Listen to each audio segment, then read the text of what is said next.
Oi, I'm Bear Grylls.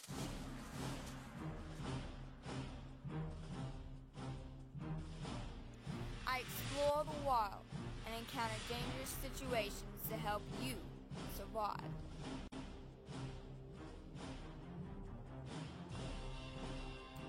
I've learned a handful of skills to teach. I risk my life so you don't have to risk yours.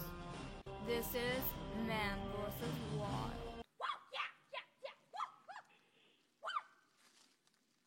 Boy there. Today we are in the taiga biome.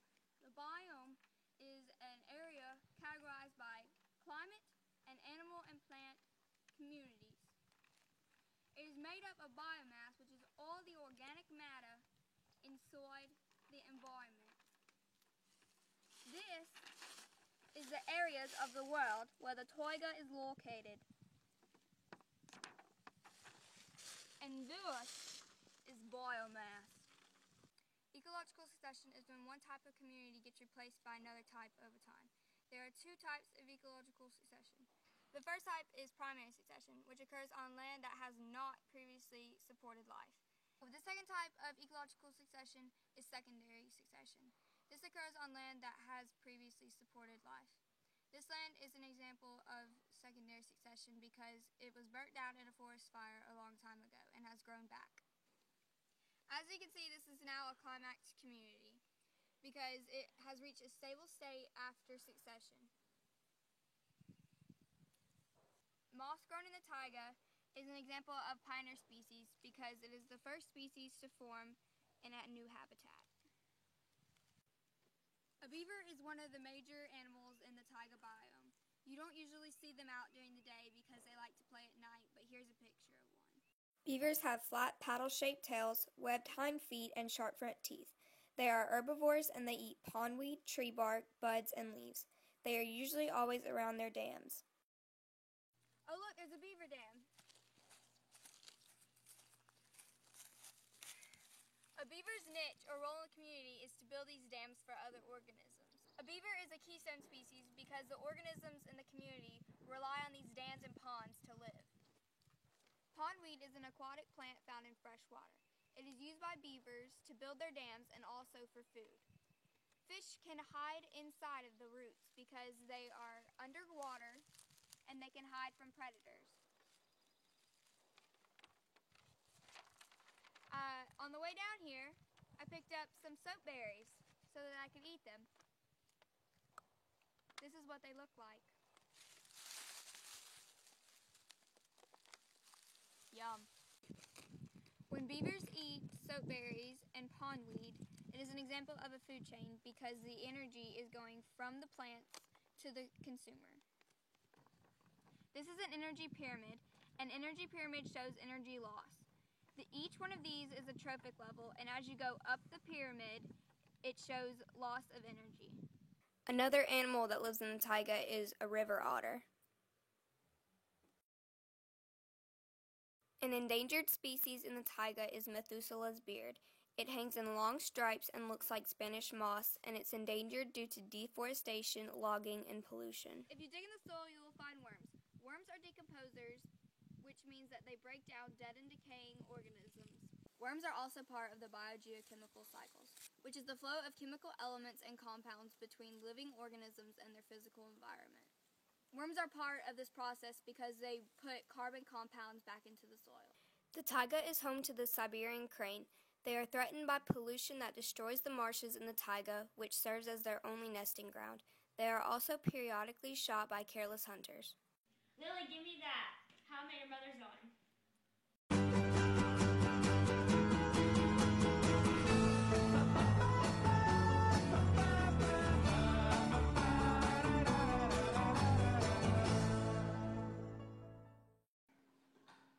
Okay guys, we're going to Canada. Robin, why are we going to Canada?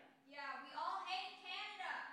We're going to Canada to explore the taiga biome and its biodiversity, which means it has a great variety of plants and animals. I hate Canada! Okay guys, now we're in Canada. Robin, why are we even here? We've already established you're American. Yeah, Robin, I have a phone call I need no service out here.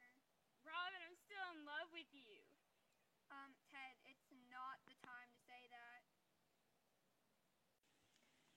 There are a lot of moose in Canada. They are very large animals, and they're part of the deer family. They're as tall as 7 feet and weigh over 1,500 pounds. They are timid and shy and can be aggressive when threatened, so if you see one, do not touch it. Mature males are the only ones with antlers. They are herbivores and usually only eat berries, flowers, and roots. A moose is a consumer because it feeds on other organisms. There's a moose right there.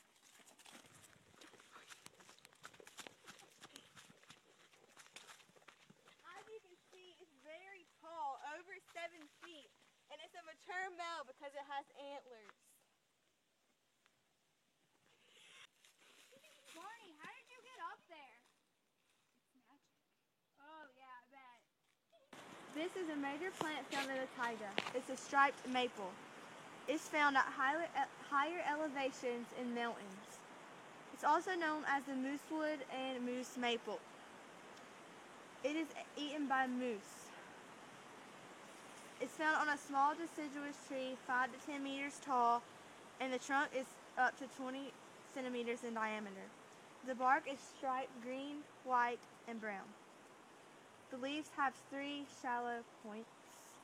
The striped maple is a producer because it makes its energy from the sun. Most plants are producers.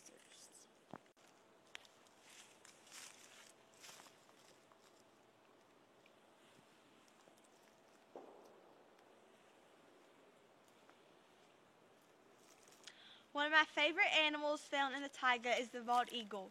Unfortunately, there's not a bald eagle around, so I'll just show you some pictures on my phone. Okay, wait. This is a bald eagle. This is a bald eagle flying. This is a bald eagle perching. And this is a bald eagle about to attack its prey. It's a predator, which means it kills and feeds on other organisms. That's why I like a bald eagle. Oh look, there's a wood bison. It's in danger because it's hunted for its fur and its meat. Lately, there's been a rapid decrease in the population, which is a certain species in a given area. What are y'all doing? That's in danger. Get off of it.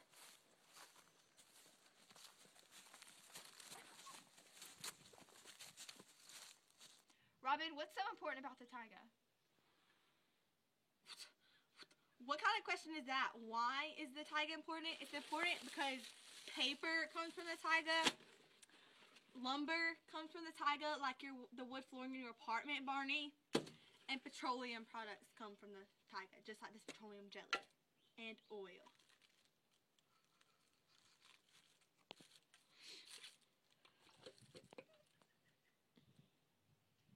Finally, I'm home. Hey guys, I just got back from the grocery store and I got some blackberries and I thought, hey, you can get these in the taiga too. Robin, this is an intervention. For what? Your obsession with the taiga has gotten way out of control. Guys, the Hunger Games is on.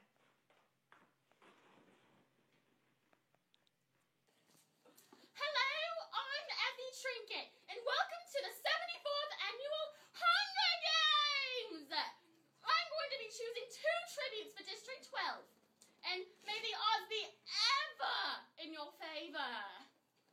Ladies first. Primrose Everdeen! What? I volunteer as tribute! Well, that's a first. I give to you Katniss Everdeen, your first tribute from District 12. And I'm going to be choosing the second tribute now. Peter Malark. And there you have it, ladies and gents. Your tributes for the 74th Annual Hunger Games from District 12! Hi guys, I'm Caesar Flickerman, your host for the 74th Annual Hunger Games. This year's Hunger Games is going to be in the taiga, which is the largest biome in the world. It's in the northern part of the world, just under the tundra and right above the temperate forest. Its winters are long and dry, while its summers are short and mild. Its precipitation is mostly snow during the winter, and its soil lacks nutrients and is very thin. There are a lot of communities in the taiga, which are different species living in the same habitat, interacting with each other. These communities make up an ecosystem, which is a community of organisms in their abiotic environment. There are a lot of abiotic factors in the taiga, which are the non-living things, like temperature and precipitation. In this climatograph, you'll see that the temperature gets higher as it progresses to the summer months, and the rainfall pretty much stays the same until it gets to about August, when it's not even that much. Now, let's go see what Katniss is up to.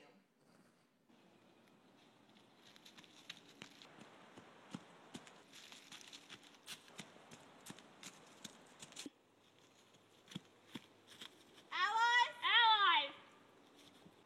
I'll go find us some food. You stay here. Okay, I'll stay here.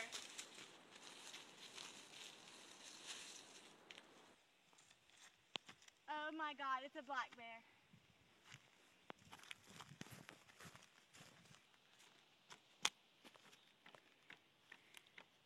Right now, Katniss is hunting down a black bear. This is what a black bear looks like. They are most common in North America, and they have round ears, short claws to climb trees, short tails, and most are black with a bluish or brownish tint. They have a thick coat of fur, and they're omnivores, which means that they eat plants and animals. They hibernate during the winter, and they eat coniferous trees, honey, carcasses, insects, and small animals. Oh look, pin cherries. I heard you could eat these.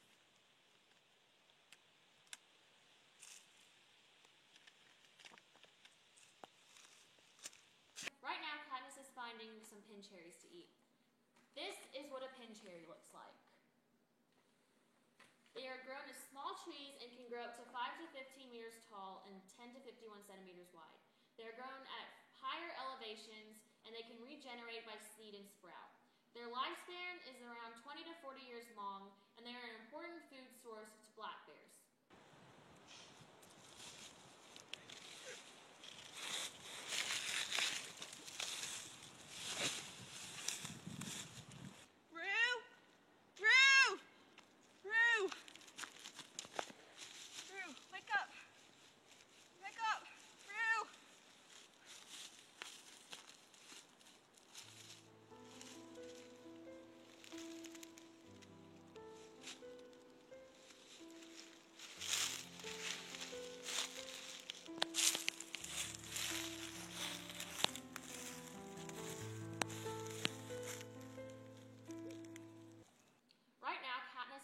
Lady slippers onto Rue. This is what a lady slipper looks like. They're from the orchid family, and they're endangered because people must have it in their garden, and they're getting used way too much. They're also used for medical purposes, and they take a very long time to grow.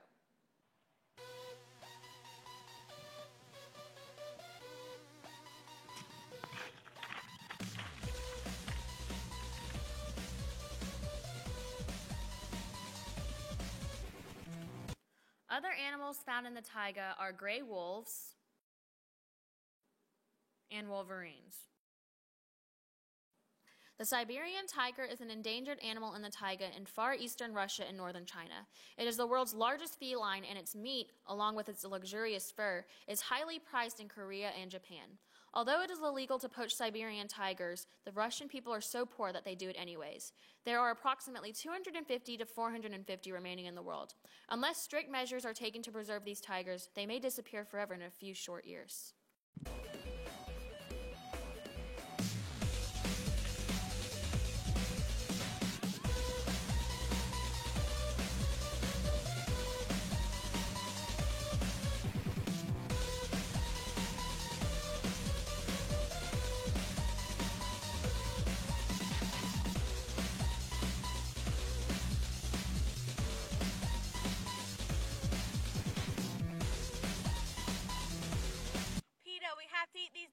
That I found in the taiga. The game makers think they're nightlock, but they're just really dewberries. They're not poisonous. You're gonna have to trust me on this one. Wait! Wait! I give to you the winners of the 74th Annual Hunger Games. Yay!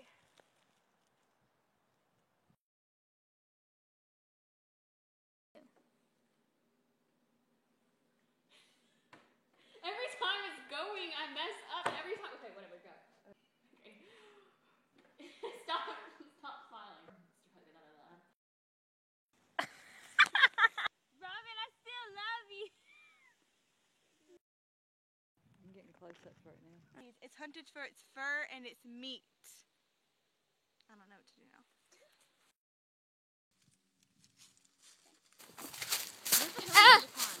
Ow. Was that it? There's some dirt in my eye now. Biology. Why was that? Wait, she said that.